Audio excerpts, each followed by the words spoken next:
el receptor, entre más completa sea, mejor respuesta vamos a tener. Entre más parcial o más incompleta sea, menos respuesta tendremos. Y aquí está un dibujito que ilustra lo que les estoy diciendo. Moléculas de alta afinidad es mucha mayor la respuesta. Moléculas de muy baja afinidad es menor la respuesta. Y moléculas de baja afinidad o nula afinidad, pues prácticamente no tendremos respuesta.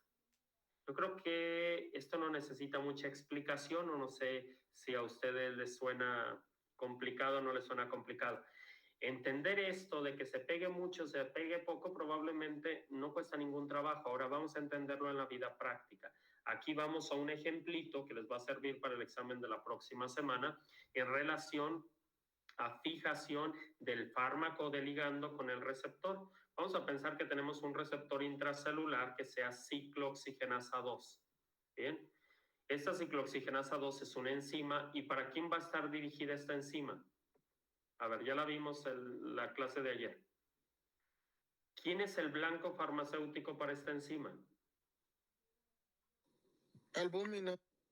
No, ninguna albúmina, se llama ciclooxigenasa 2. AINES, exactamente son AINES. Recuerden que como es una enzima, necesita tener alfa hélice y beta plegada. Vamos a pensar que esta sea la beta plegada. Y vamos a poner ejemplos de algunos AINES. Aquí va, ácido acetil salicílico, ciclooxigenasa 2, estamos con ella. No vamos a poner paracetamol porque el paracetamol a la ciclooxigenasa no le hace absolutamente nada. Este va para prostaglandinas, es el único de los AINES. Ibuprofeno, solamente lo voy a abreviar. Ketorolaco, por ejemplo. Y vamos con uno solo para el dolor y para la pirexia. Dipirona, o también llamado metamizol. ¿Les queda claro estos cuatro? Los cuatro son AINES y los cuatro van dirigidos a la ciclooxigenasa. ¿Por qué razón? A ver, y lo van a entender ya ahora sí ustedes. ¿Por qué razón el ácido acetil salicílico funciona más o menos bien para las cuatro características que esperamos de los AINES? Tanto para la pirexia, es una P, para el dolor, para la inflamación y para la agregación plaquetaria. ¿Por qué funciona más o menos bien para? Porque tiene una cierta afinidad a el agonismo selectivo de todas estas funciones. Bien, encaja más o menos bien con la ciclooxigenasa 2. Encaja más o menos bien para todo. Probablemente lo que mejor le funciona al ácido acetil salicílico es dolor, aquí lo tenemos, y es agregación plaquetaria. Estos dos probablemente sean los mejores, pero funciona bien para casi todo. Ahora, ¿por qué razón el ibuprofeno casi exclusivamente funciona mejor para la inflamación? Porque se fija un cierto espacio en específico. Vamos a pensar ahora con rojo que el ácido acetil salicílico se venga aquí y que este lugar sea preferente para inhibir todas estas posibilidades a más o menos buena capacidad. Bien, ahora vamos a pensar que el ibuprofeno se pegue, vamos con otro color, se pegue en otro sitio. A pensar que el ibuprofeno se pegue en esta línea y que por esa función solamente sirva un poquito para la inflamación. También sirve para la pirexia, ciertamente, pero mucho menos. Para la inflamación es muy bueno. Ahora, vamos con el ketorolaco. ¿Por qué el ketorolaco es tan bueno? Atentos, es tan bueno para el dolor. Este es el mejor de todos los AINES para inhibir el dolor, pero es muy malo para inflamación.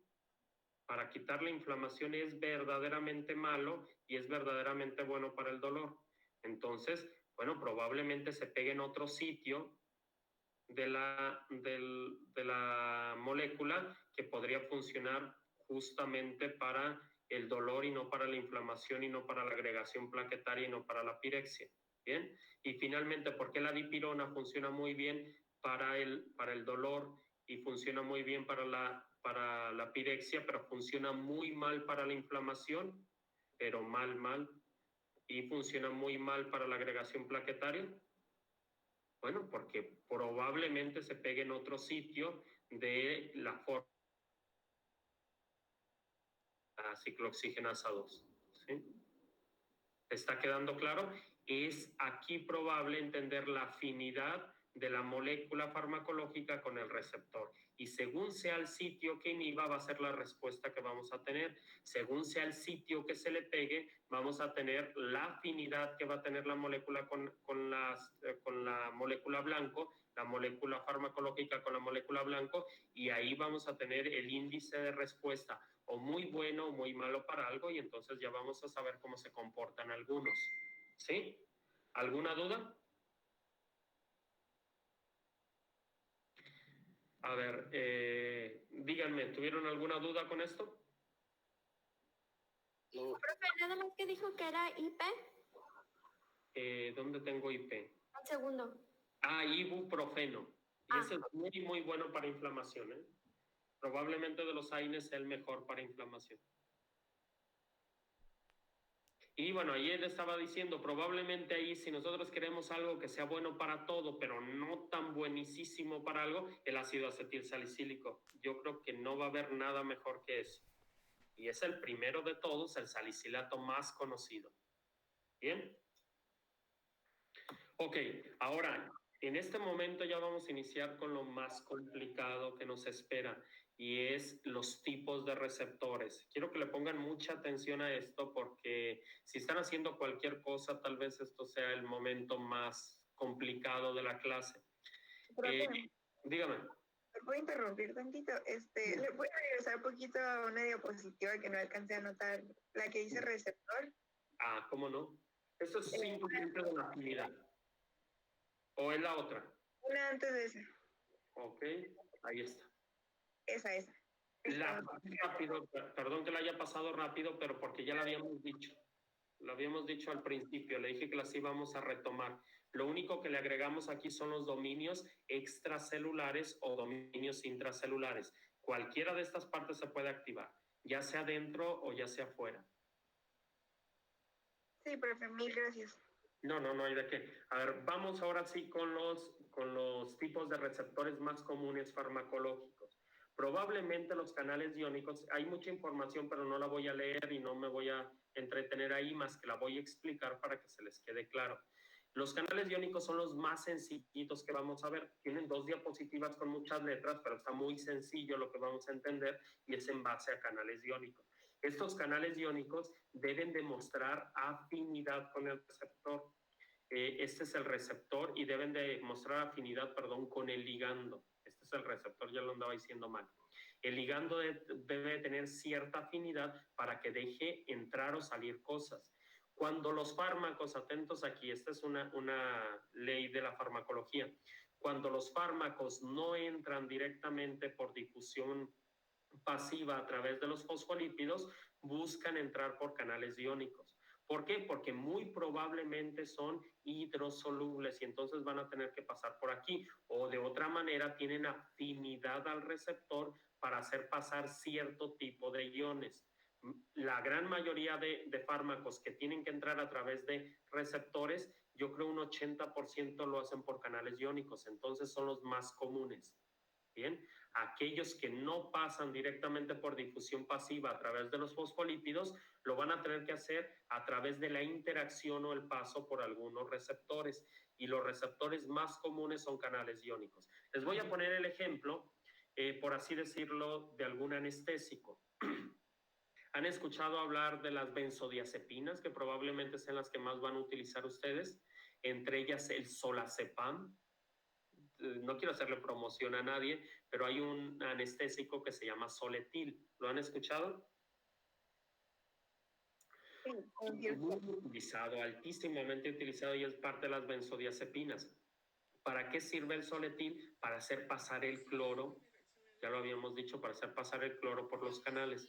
¿Qué hace el Soletil? El Soletil, ya no quiero hacerle promoción, el Solazepam, se le pega al canal iónico, lo abre y entonces deja pasar cloro mientras esté, atentos aquí, mientras esté pegado al receptor. Esto tiene una vida media.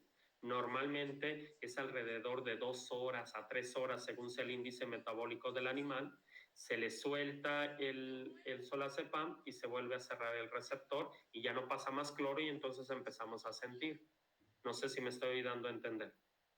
Son fármacos que están directamente relacionados con el receptor, hacen afinidad con el receptor y dejan pasar iones. Este es el caso de algunas moléculas. Otras tantas, a través de canales iónicos, simplemente se toca la puerta, esto ya lo hemos dicho, se toca la puerta a través de alguna molécula que sea afín al canal. Aquí estamos hablando de acuaporinas. Acuaporinas son canales iónicos, llegan, tocan la puerta y muchas moléculas se le pegan al agua.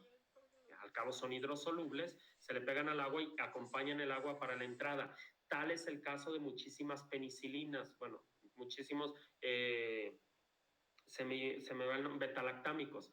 Los betalactámicos tienen una cierta afinidad al agua, estas moléculas, al pegársele al agua pueden entrar de mejor forma. Incluso cuando nosotros tomamos amoxicilina, ampicilina, cualquiera de ellos te dicen las recomendaciones, toma suficiente agua para que tengas muchas más posibilidades de que se absorba el fármaco o de que haga buena acción el fármaco, porque esta se acompaña normalmente del agua para poder pasar a las membranas, a través de las membranas y poder llegar al interior de las células. ¿Sí? ¿Está quedando claro? Puede ser de dos maneras. Vuelvo a repetir, una que se acompañe de alguna molécula afín al canal y por eso pueda meterse, o la otra es que se le pegue al receptor y deje pasar iones. ¿Me están entendiendo? Ese es el ejemplo de algunos anestésicos, incluso de algunos desparasitantes, incluso de algunos antimicóticos también. ¿Bien? ¿Qué hacen algunos desparasitantes? Bueno, pues a final de cuentas buscan los canales y entonces dejan pasar altísimos niveles, por ejemplo, de cloro también en algunos fármacos desparasitantes como son los piretroides, que son muy peligrosos para piojos, para pulgas, incluso los utilizamos los humanos. Abren canales, dejan pasar mucho cloro, se insensibilizan las neuronas y entonces se mueren los parásitos. Esa es la idea. Algunos antimicóticos, por ejemplo los polienos, donde está la anfotericina A, la anfotericina B, la nistatina. ¿Les sonaron esos tres antimicóticos? Lo que van a buscar es una molécula de ergosterol en el hongo, se pegan al ergosterol y tienen un brazo, estos polienos. Buscan el canal iónico más cercano, jalan el canal iónico y dejan entrar iones de cualquier tipo, entrar y salir, se descompensan las membranas y se truena el hongo. Así de sencillito. Entonces, estos fármacos que interactúan con canales iónicos son muy, pero muy comunes. Les dije, entre los fármacos que no pasan por difusión pasiva, probablemente un 80% tengan que ver con interacción en canales iónicos. Y ya otros tantos, como ya les había dicho, interaccionan con moléculas que sí tienen afinidad, se le pegan a la molécula de afinidad y se meten. Aquí estoy poniendo un ejemplo del agua, lo puse con las amoxicilinas. Pero ¿qué les parecen los aminoglucósidos? ¿Qué hacen los aminoglucósidos? Ya se lo saben ustedes. Buscan canales para oxígeno. El aminoglucósido se le pega al oxígeno, el oxígeno toca la puerta y se mete. ¿Sí se acuerdan? Que estos entran por transporte activo dependiente de oxígeno. ¿Se acuerdan lo que vimos el semestre pasado? Sí.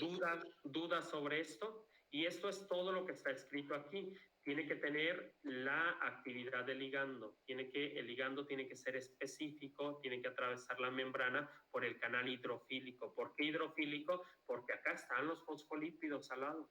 Recuerden que los fosfolípidos tienen dominios apolares, que las moléculas hidrosolubles no pueden pasar por este otro lado. Ya lo hemos dicho y lo dijimos incluso hoy mismo. Tienen que buscar canales iónicos para poderse meter. ¿Ok?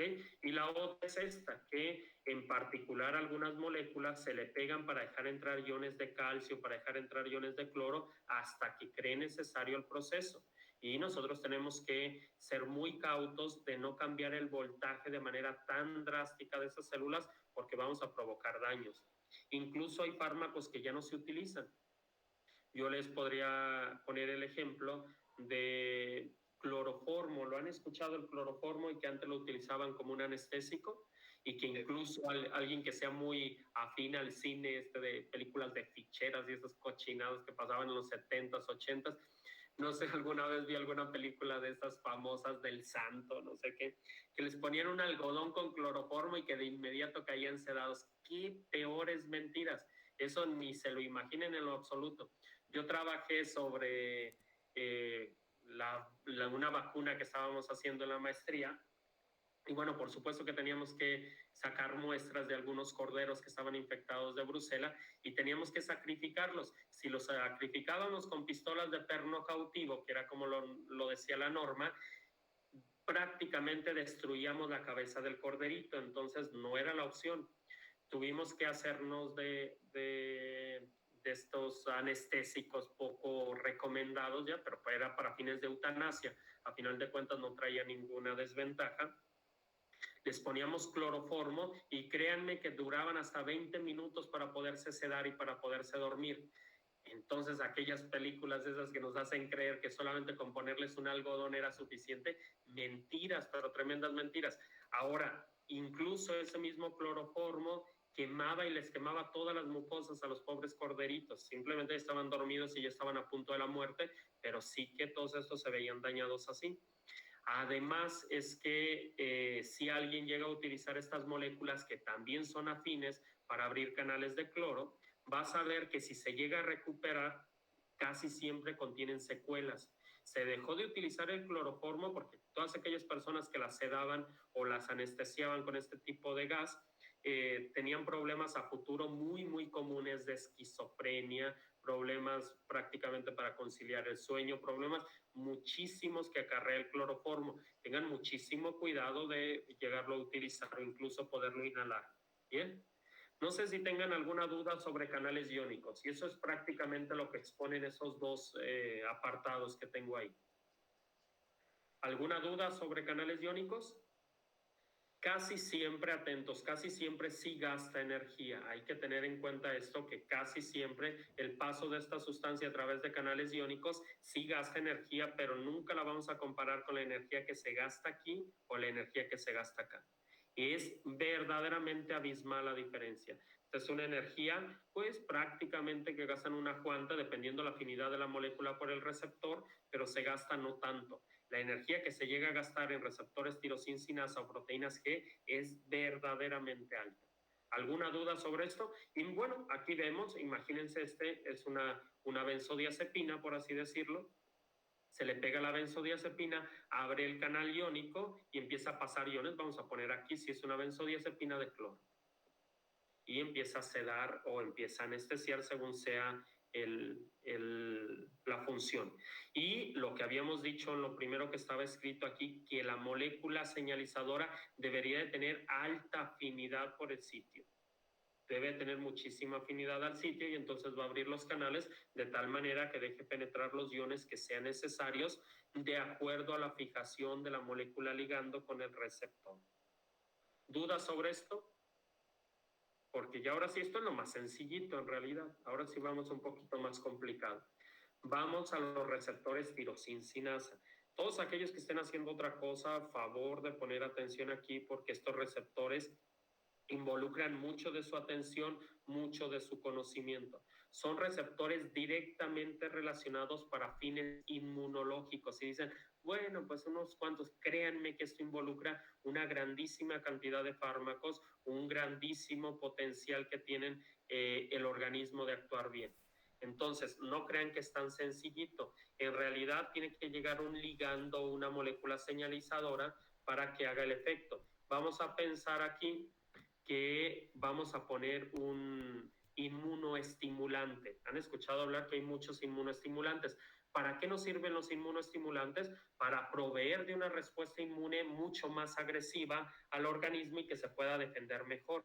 ¿Qué hacen los inmunoestimulantes? Exacerbar el número de células del sistema inmune, pero todo esto necesita una señalización. Es a partir de un ligando que se acople a un receptor. Los canales tirosincinasa, no son canales, perdón, los receptores tirosincinasa están pegados a la membrana y están distantes uno de otro. Todos atentos con lo que viene aquí. Cuando el ligando, vamos a pensar que este sea levamisol, que es un inmunoestimulante, cuando el ligando se pega directamente al receptor, el receptor intenta pegarse con otro receptor afín, porque él solo, por sí solo, no puede actuar, necesita dimerizarse. Vuelvo a repetir esto. Un receptor activado necesita pegársele a otro receptor activado porque necesita una dimerización.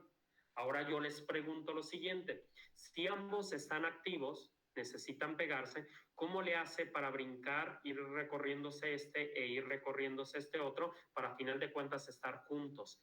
¿Qué tienen que hacer con todos estos fosfolípidos de membrana que están aquí?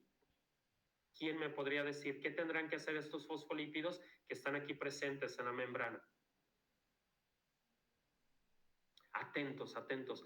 Este es un mecanismo muy conocido en biología molecular que se denomina flip-flop y es un brinco de los fosfolípidos hacia el otro lado, y aquí exactamente lo mismo. Van brincando los fosfolípidos hacia el otro lado para encarrilar o prácticamente para juntar a los receptores tirosina para que puedan dimerizarse.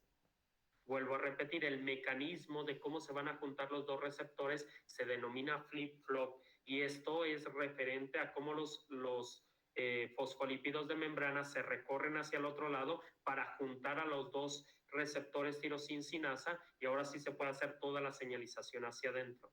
¿Alguna duda con esto? Profe, pregunta Pablo que cuál es la finalidad de juntarse. Porque si no, no pueden actuar, Pablo. Si no están juntos, no pueden actuar por sí solos. Esto debe ser muy regulado.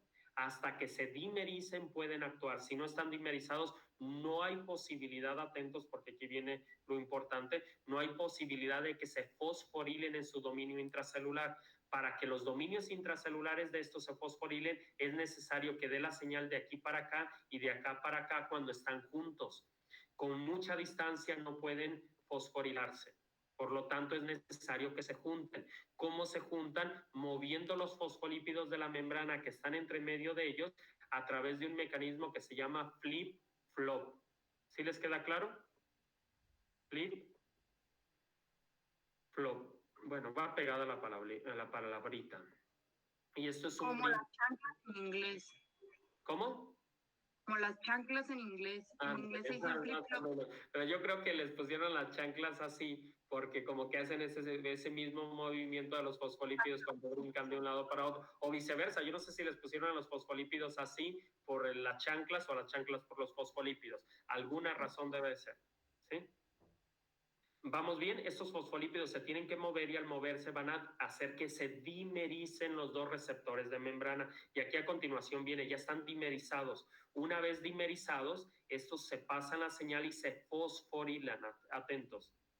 Una vez fosforilados el dominio intracelular, comienza toda la cascada de señalización que viene aquí. Atentos, atentos con esta cascada de señalización.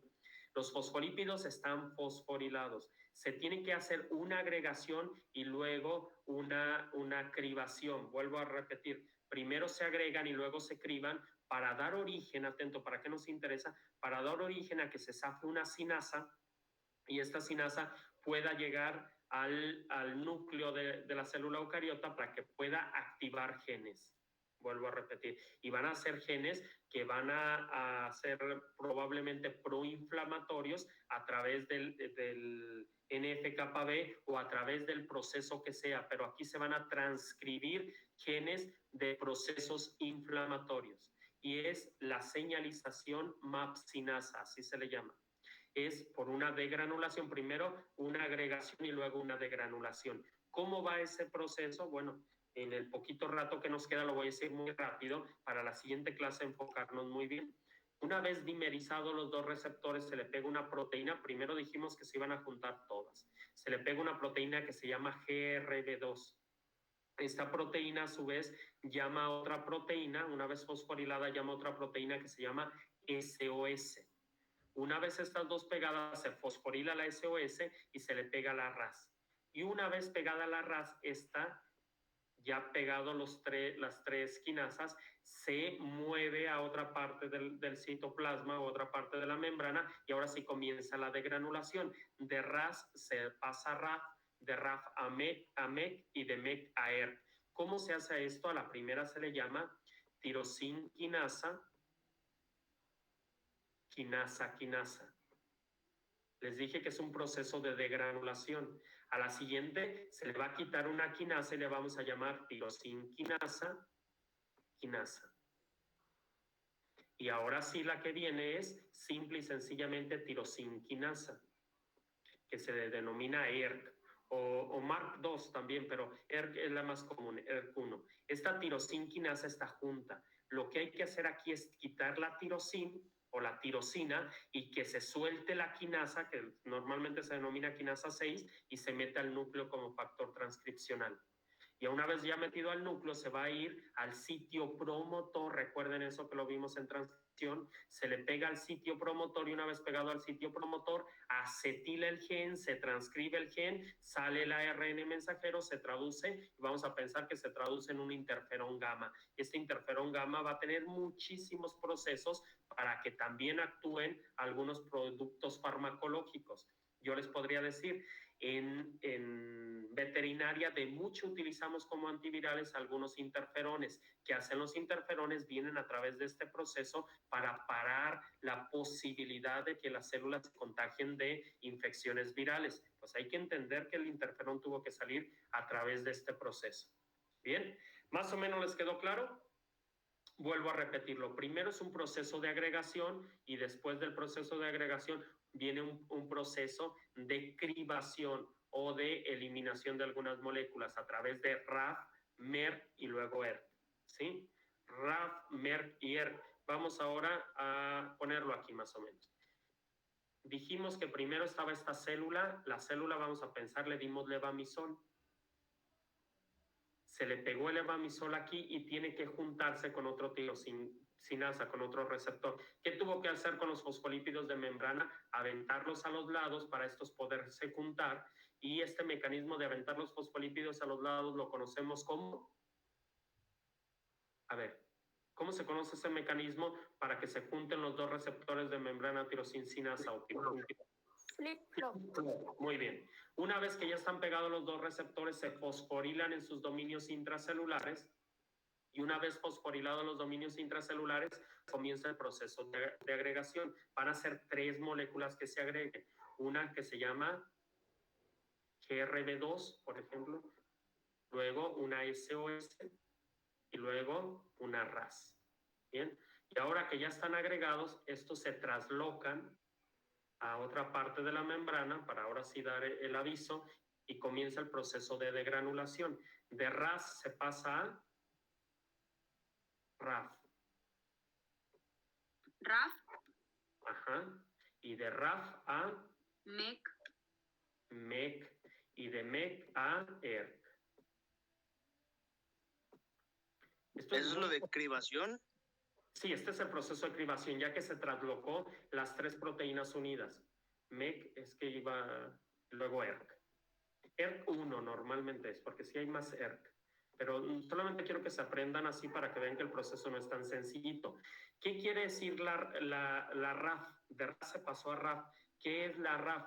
Tirosinque, quinasa, quinasa, quinasa. Porque son 3 quinasas unidas, volteen a verlo. Y ahora en el MER es tirosinquinasa, quinasa. Y ahora en el ER es solamente tirosinquinasa. Aquí lo que queremos es que se zafe la quinasa 6 en el ER, porque están juntas las dos. Créanme que una tiene secuestrada a la otra. Queremos que se cinda esta, se zafe la quinasa 6 y se pueda meter al núcleo. Y una vez en el núcleo va a buscar genes para procesos de lo que queríamos con el levamisol era intensificar la respuesta inmune. ¿Qué va a hacer, por ejemplo, el interferón gamma? Va a llamar a muchísimos macrófagos.